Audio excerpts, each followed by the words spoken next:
So once again, thank you very much and welcome.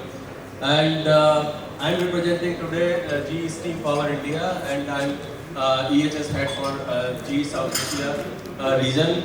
And our company, GE is a General Electric, and this company is basically in three main domains. One is the aviation sector, where we manufacture the jet engines for Boeing and Airbus and other companies, and second one is the healthcare sector, where we manufacture the healthcare equipments, and third one is the power, right? So the power is also having all varieties of power, means renewable, hydro, steam, nuclear. So I am basically from the steam power, where we have this is the portfolio where we have three legal entities. One is GE Power India Limited, which is a public listed entity. Second one is GE Power Systems India Limited, private limited. And the third one is NGSL. NGSL is a 50-50 partnership with NTPC and GE. And then we have the turbine island projects, mainly the steam turbine island projects. 15 emissions projects, mainly the flue gas desulfurization plants. Flue gas desulfurization plants are mainly capturing the sulfur dioxide gas from the emissions coming out of the coal power plants. So they are the air pollution control equipments. And then we have the upgrade projects and two nuclear turbine projects also, where we supply the nuclear turbines for the nuclear power plants. And then we have two manufacturing facilities. One in Sanand near Ahmedabad for the manufacturing of the steam turbines and generators. And the second one is in Durgapur, which is near Kolkata, for the pressure parts manufacturing. So this is the total, you can see in India almost everywhere our projects are running at the moment. And we have around 1100 plus employees working, and presence in India is around 100 plus years. And this is the, today I will be mainly focusing on industrial safety and mainly EHS. If you can see here, the total summary of the entire system is written here in this slide, where we have the robust audit systems and project. We mainly do the project business. Project business means EPC. And the main risk in the project business is the fall from height, because we work in the boilers and the chimneys, and they are 200 meters height, and so the risk of fall is really very high in our projects. And then we do heavy liftings also, and lifting up to 400 tons and 300 tons rotors and turbine parts and other components. So the lifting operations and the confined space also, when our commissioning starts, the confined space also becomes quite risk, and then electrical safety also a big risk for our kind of job. So basically the robust EHS management system, where we have the minimum EHS standards all across projects, and whether you are working in India or abroad, GE is having the same standards for environment, health and safety. So there is no, like if you are working in GE projects in Europe or US or India, you will not find any difference. It will be, systems are same and rigor is same. We do lot of digitalization also of our EHS, where we use the GenSuite. GenSuite is the application where we manage the GE employees EHS data, where we have the framework. Framework 2.0 is the GE maturity model for EHS, where and then we manage our accident incidents data, stop work data, and concern reporting, action tracking system, so compliance calendar. And then the right hand side, if you can see, that is the contractor management. The contract, because in EPC projects, managing the contractors are the toughest task, right? So how we are qualifying them, pre-qualifying them, then evaluating them on a regular basis, and so then we manage those contractors with the help of ComplyWorks. ComplyWorks is also a digital platform, but with digital platform it is having a team which helps us to qualify the contractors, and once the contractors are engaged, then we do the performance evaluations every month or every quarter based upon the type of work which they are doing. And then in the top right hand side you can say just and fair approach. It is basically a kind of consequence management system which we adopt in our company. Mix of behavioral based safety also in it, right? So there our focus remains that rather than only warning or discipline or negative reinforcement of the unsafe behaviors, we focus on positive reinforcement of the safe behaviors also by rewarding and recognizing the good work of the people, so that the culture of want to culture means the person or the worker wants to really perform safely by its own without much supervision or much. So the positive we are targeting a creation of the positive culture across all the GE plants. That is why we measure the data between that how many positive impacts our supervisors, our managers are doing by appreciating their good behavior, safe behavior, versus how many warnings and discipline tickets are given to the workers. So this ratio we monitor, and at the moment it is running around 50 to 60%, where we provide coachings to the workers for the minor errors or minor mistakes and appreciations versus warning and disciplinary actions. So this ratio is around 60%. Operational accountability also, if you can see that the GE in EHS, we believe that safety, quality, these are the subjects where if the person who is managing the show, means the line management, is accountable for driving these subjects, right? If the EHS is driven by the EHS, you will never be able to achieve the culture in your company.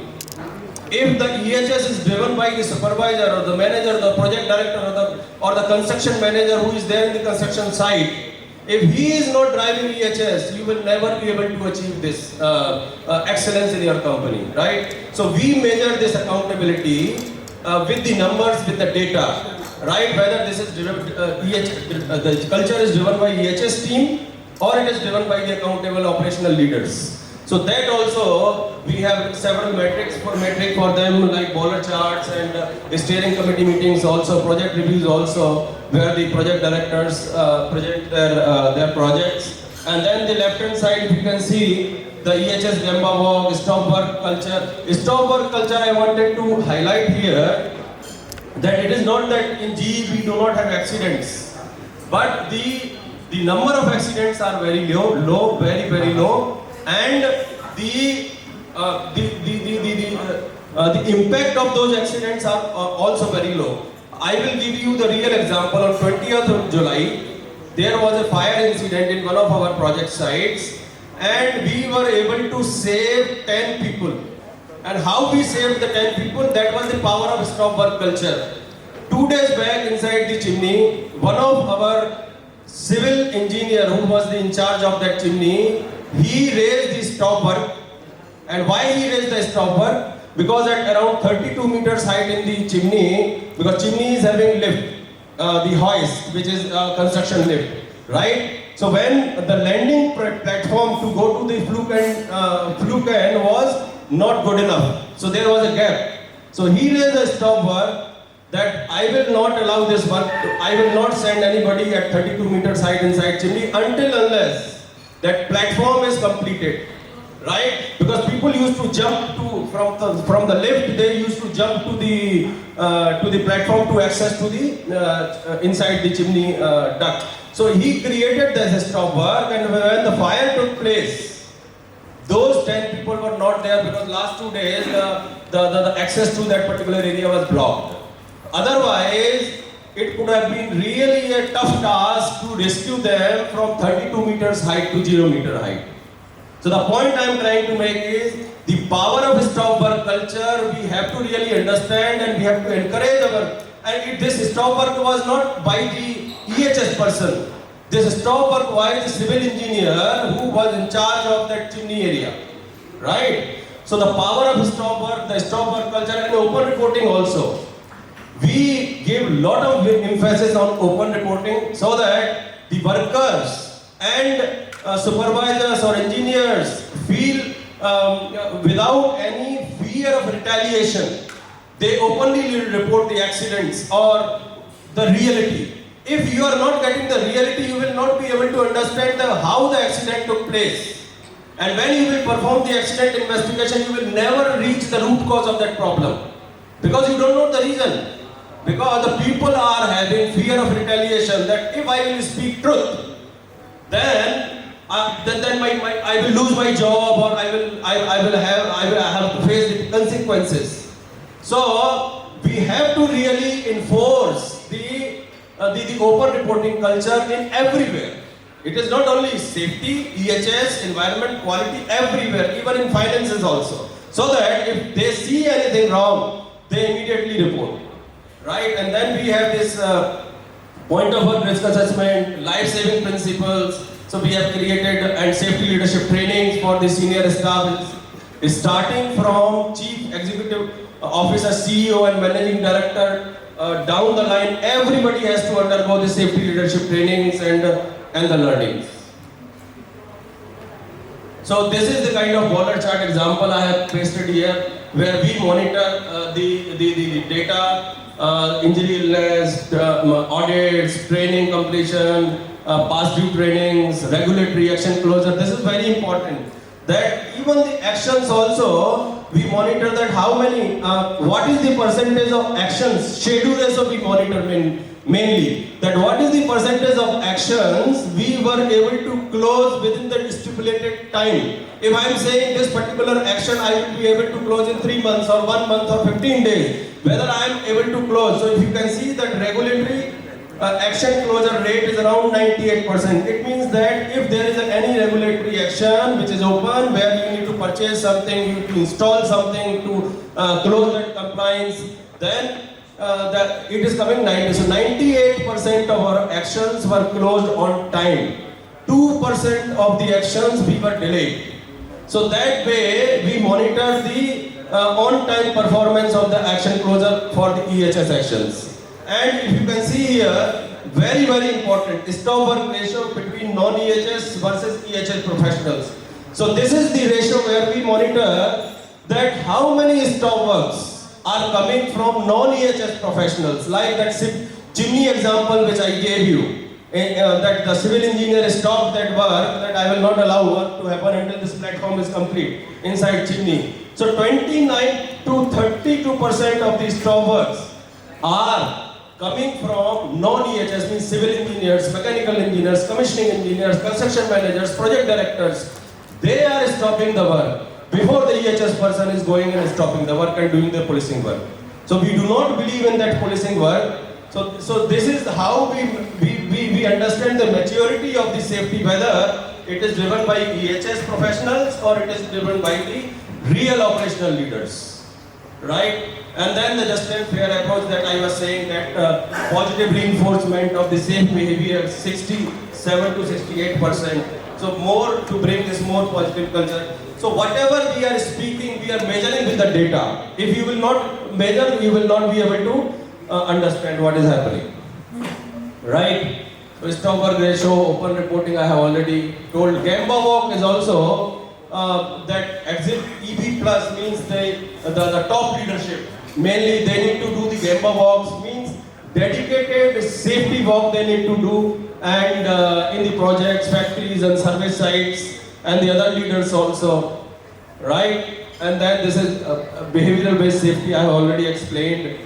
The risk management, mainly the life-saving principles which I was telling, very simple to understand, and do's and don'ts, hardly 5 or 6 do's and don'ts on that particular subject, machine safety or motor vehicle safety or contractor management or confined space. So simple do's and don'ts. And these do's and don'ts are normally written after the severe accidents in these particular domains. So very simple to understand by the people, excavation, lifting operations, working at height, right? And this is also very important point of work risk assessment, POWRA. This point of work risk assessment is the last layer of defense before we start any job. Of course, we do this permit to work system and general risk assessment of the task which we are performing. But before the gang starts the work, they perform the point of work risk assessment minute before they start the work to understand the dynamic risks in the job if something has changed. Right? And this is the digital management where we keep the data everywhere. Learning management is also very strong in GE. Accident investigation, learning from, because we believe that if any event, near miss or accident is happening, then we have to understand what went wrong with our process. Do we have a process? If we don't have the process, or our process was weak, or our process is not followed, rather than focusing on the person or individual, right? So our focus is on the systems and processes in the accident investigations. And then we create simple case study based learnings, one single line item learnings, do's and don'ts after the event. Right, so that the workers can understand. Communication also we really focus a lot. This is the recent, this year's communication campaign. You can see that fire safety month to hand safety week, power tools, electrical safety awareness month, and then road safety month, and lifting operations. So every month you are having one or other communication campaign going on, right? And these are some photographs from those campaigns. You can see even this is a kind of safety drama was done so that the workers understand quickly.